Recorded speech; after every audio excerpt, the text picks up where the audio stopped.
tu ni chu engineering huam mi engineering adu mi na cha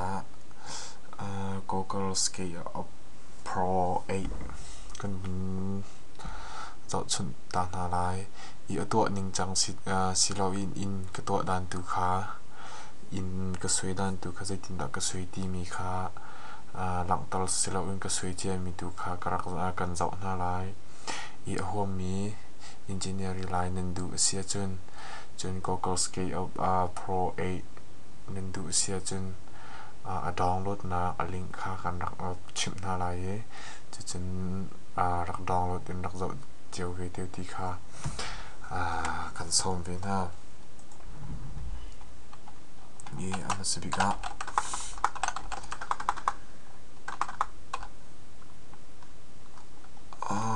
ka phone ka van zau ta lo mo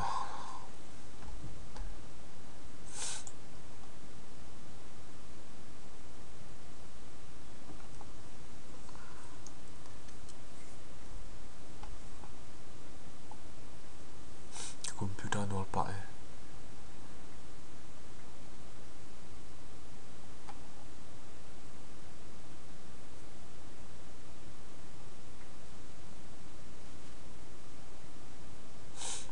chim chang bentuk in Google Sketchup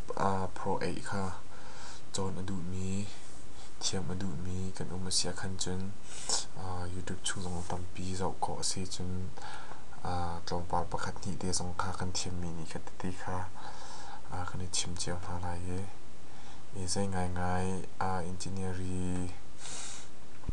huam mi cha chan atha ko lai na in huam tuklem lo mi na cha khan chun zai san lai lo cha huam mi pol ni khan be tak dau in tha sang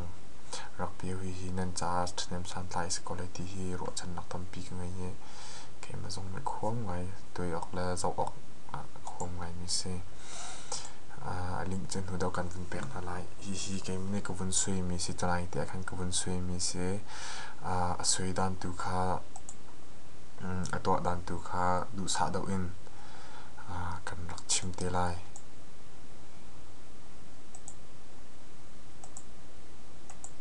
hi ke in se hi in hai kal nak lam se chun hi coffee ong ran coffee ong pol hi ke in area sik ta lai cho chun lam kam khan pang par pan u te che na hi ti hin che mi chen se chun ka pan u dan kha he po hian se pan u hi internet chung mi che mi kalak mi se du ning pong khan mel ton zau kho se du chun tang lai tiang khen kiti khen zau piak kho se lai ke mak in se in katlong pal zum kan sui na lai mi ke mak in che si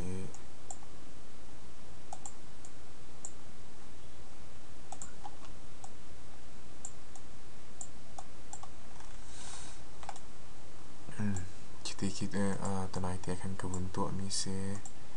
tam ting lo ngai ko lai nine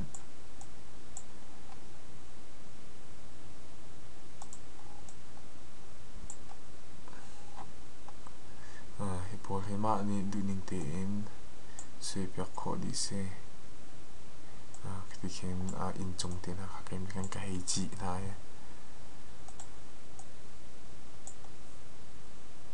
tlam ting jong to kho ve di ri lo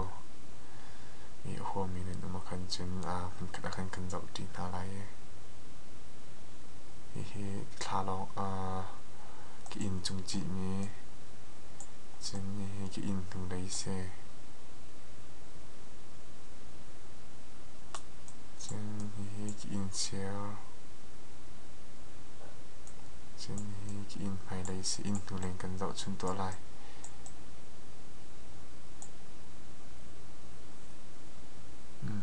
itin ki in hu len kan zau chen ki ti khen lam khe balang nge ka lai ke chau kan da pe chap ti lo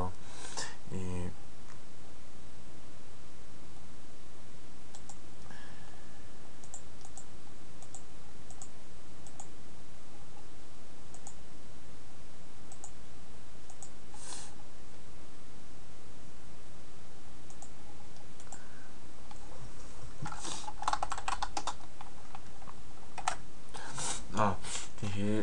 http something sketchup.google.com and slash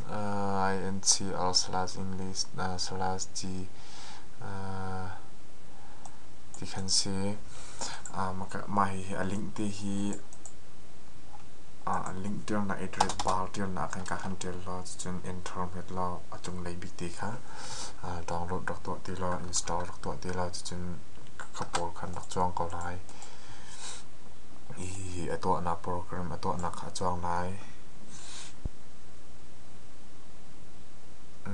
na huwa ma sia khan chun dak download ti ko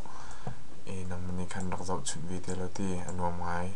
i in chung zong tu hi in chung ko sui jo ma leo pc in leng hi chu hi tin ko bun sui ba mo di chak ne thai jing lai in ya in chung kha ko bun sui vi te lai hi tin ko he in sui mi chu kha ka lo